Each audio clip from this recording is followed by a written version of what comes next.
If you want to know, this is, and I'm being completely sincere, what's true, the true things are the things that you can't say. I cannot remember the last time someone in public life was prosecuted or even criticized for lying. If lying was a crime, I mean, your governor would be in Supermax for life. If being incompetent was a felony, she'd be on death row. Banning paint sales during COVID? It's unbelievable. But there's no penalty for lying and there's no penalty for incompetence. So what do we penalize? Every society penalizes something. There's a death penalty offense in every society from the beginning of time. What's ours? It's telling the truth. If you tell the truth, the real truth, the no BS truth, like what's actually going on here?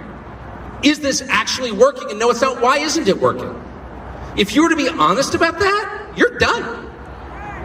So you have to ask yourself, like, what does it say about a society where the only penalty is for noting what's true? It says something pretty bad about that society. Do you want to live in a place where lying is mandatory? No! It's a third world country, as someone just said. It's literally 2 days ago, I was in downtown Buenos Aires, and I said to somebody, the economy's completely collapsed, they have hyperinflation, and I said, what's the exchange rate on the peso, the Argentine peso, to the US dollar? And they're like, well, the government claims it's 350 pesos to the dollar, but actually it's over 700. I was like, so the government lies about what the value of its own currency is? Oh, absolutely. I was like, that's crazy. And by the way, to pay for lunch, it takes a stack of pesos the size of a cinder block. And you need a backpack just to buy a pack of cigarettes. It's unbelievable. But I was like, I can't believe the government lies about the value of its own currency. And I was like, oh, wait, sorry. I shouldn't be surprised. Because mine does too. And about everything else. So if you want to make that better, and I'll stop with this, I think the only answer is to tell the truth calmly and slowly and fearlessly. Everybody knows what it is. They'll come at you. First they'll tell you you're hurting someone's feelings, you're mean. That's always the first. Then they're trying to appeal to your basic decency and then subvert it. No one wants to be mean. They did this during COVID. Well, you should take the shot. Well, what's in the shot? Shut up and take it. But I don't need the shot. I already had COVID. You know, I'm 26. I just ran a Ironman. Shut up and take the shot. Well, what if I don't want to? You're killing your grandparents. Okay. And so that's the first thing they do. They accuse you of being mean. Then the second thing they do is they call you insane. You're a conspiracy theorist. Really? If I were the sort of person who gloated, I would keep a list of all the times I personally have been called a conspiracy theorist or a wacko, and then compare them to the outcome 5 years later. They all turned out to be true.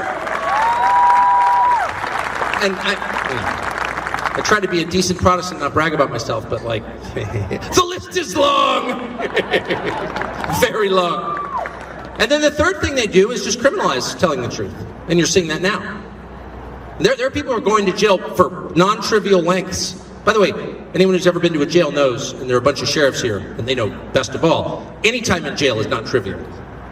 Any time behind bars. A drunk driving offense for a night can change your life. You don't want to go to jail. Period. It's not a joke. And anyone who tells you, oh, he's going to Club Fed where they have volleyball, right. Taking away a person's freedom and locking him in a cage where he can't see the stars at night is, short of killing him, maybe more than killing him, the gravest thing you can do to another human being. So no one should ever minimize the penalty of prison time or jail time. It's profound. It'll destroy you and your family. And they're sending people to prison for saying that the last election was rigged, which it was. So,